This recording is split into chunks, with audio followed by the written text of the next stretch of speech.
Graça e paz, meu irmão, gratidão damos a Deus. Hoje, 16 de maio de 2026, nós mergulharemos no capítulo 24 do livro de Ezequiel e a gente vai lá no versículo 16.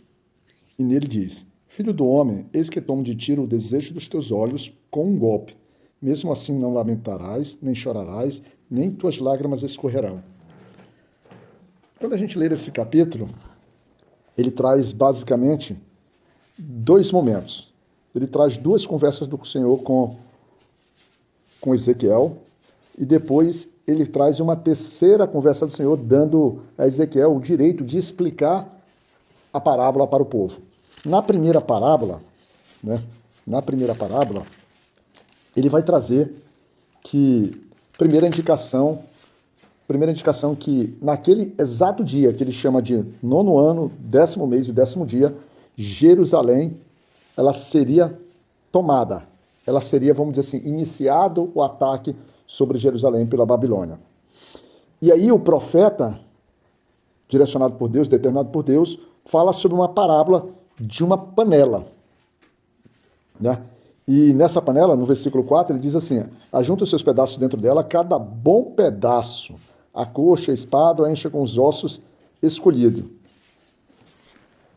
Mostrando que quem iria para dentro da panela, logo de uma forma logo muito clara, seria suas lideranças, seria seus governantes, seria os profetas, aqueles que ocupavam posições que normalmente estavam corrompendo a nação. É claro que não se consome simplesmente nisso, porque, na verdade, quando ele fala assim, no versículo 10, amontou a madeira, acende o fogo, consome a carne, tempera e deixa com os ossos queimarem, ou os ossos propriamente que ele fala, é que boa parte dessa lenha que vai ser consumida é o próprio povo de Israel, é o próprio povo da sua cidade. Então, esse capítulo, ele traz algo muito doloroso. Ele diz que o juízo, ou seja, a destruição de Jerusalém, a destruição do seu templo, ela se aproxima, ela está se fazendo real. E, e o Senhor, ele faz tudo isso, ele vai falar tudo isso, ele vai usar essa dureza, esses termos bastante, vamos dizer assim, chamando na verdade que a imundícia, ó, na tua imundícia está lascívia, porquanto te purguei, e tu não foste purgada.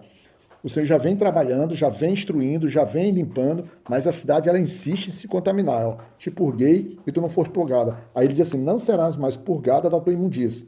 Ou seja, os teus pecados agora te acompanharão, até que eu tenha feito minha fúria descansar sobre ti. Até que eu tenha feito minha fúria descansar sobre ti.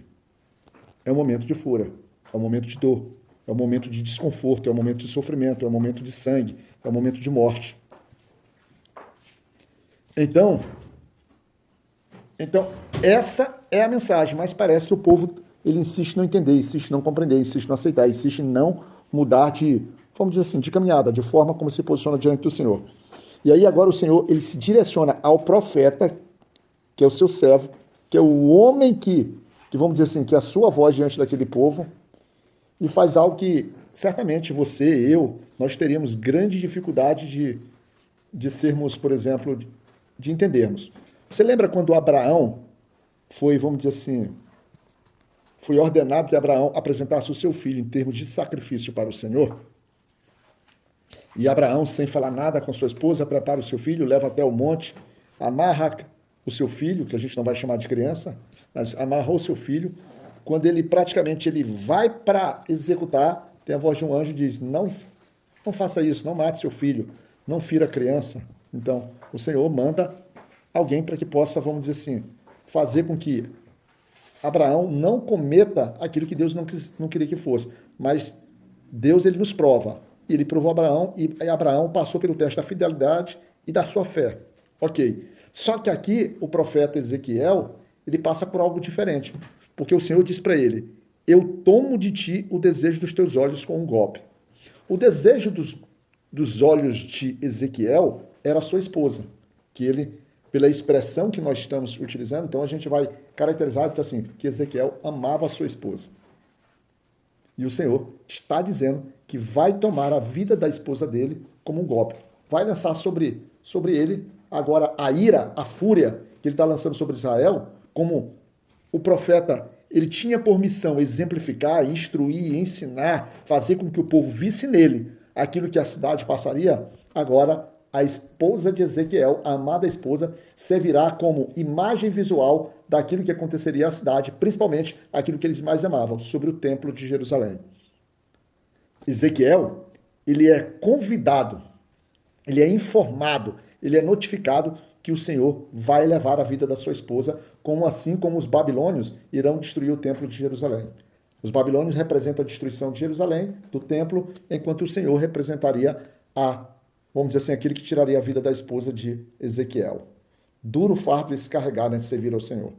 Mas se a coisa estava ruim, ela pode piorar aos nossos olhos, principalmente quando a gente tem uma tendência natural de dizer que o Senhor é mau. A Bíblia diz que o Senhor é bom, mas quando a gente vê algo dessa forma acontecendo, ainda mais para alguém que serve ao Senhor, que a gente entende que deve receber as bênçãos de Deus, e aqui ele recebe um juízo, mas a gente tem que lembrar que o Senhor tem um propósito em tudo. Ezequiel não compreendia. Até hoje eu posso não compreender. Como o Senhor, estou servindo a ele simplesmente para que mostre que vai punir uma nação, punir o outro, ele tira a minha esposa. Mas a esposa de Ezequiel vai ser levada dessa forma. E aí vem a parte mais dolorosa de tudo. Quando no versículo 17 ele diz, no próprio versículo 16 ele já diz, não lamentarás, nem chorarás, nem tuas lágrimas escorrerão. É duro, né? Além de perder a esposa, ele tem que mostrar, diante daquela perda, completa, total insensibilidade e indiferença. Completamente. O profeta, ele é testado, não digo que ele é testado, ele é provado a sua fidelidade, ele é provado a sua compreensão, o seu temor ao Senhor, num estágio que qualquer um de nós teríamos muita dificuldade. E aí tudo acontece. O Senhor, o profeta, traz a mensagem sobre a panela para o povo pela manhã, e à tarde a sua esposa simplesmente morre, levada pelo Senhor, como um ato da representatividade da sua ira sobre Israel. No passo seguinte, a partir do verso 19, o povo, vendo aquela situação e não compreendendo, chega para Ezequiel e diz, e o povo me disse, tu não nos dirás o que estas coisas são para nós, para que tu faças assim? Aí Ezequiel, sobre a coordenação, sobre a permissão, sobre a ordem dada por Deus e a liberação dele para que ele possa falar, ele começa a explicar tudo que estava acontecendo, por que estava acontecendo, e que Ezequiel, ele seria sobre vós, sobre Israel, sobre aquele povo, um sinal, porque tudo que estava acontecendo sobre a vida dele, como a morte da mulher dele, seria feita também para Jerusalém, através da destruição da cidade e da destruição do seu templo. E então o profeta Ezequiel, no meio daquele sofrimento, no meio daquela, sendo sinal para aquele povo, o Senhor disse o seguinte, que ele seria um sinal, né? Ele seria um sinal, uma força. E no versículo 26 ele explica, ele seria daquela forma, porque para aquele que escapar naquele dia, venha a ti, para fazer com que tu ouças com os teus ouvidos. E é isso exatamente que Ezequiel vem fazendo durante toda essa jornada. Agora um homem, ele vai deixar de ser mudo e vai passar a ter, pela autoridade do Senhor, através do sinal que ele está sendo, agora Ezequiel passará a falar diretamente ao povo.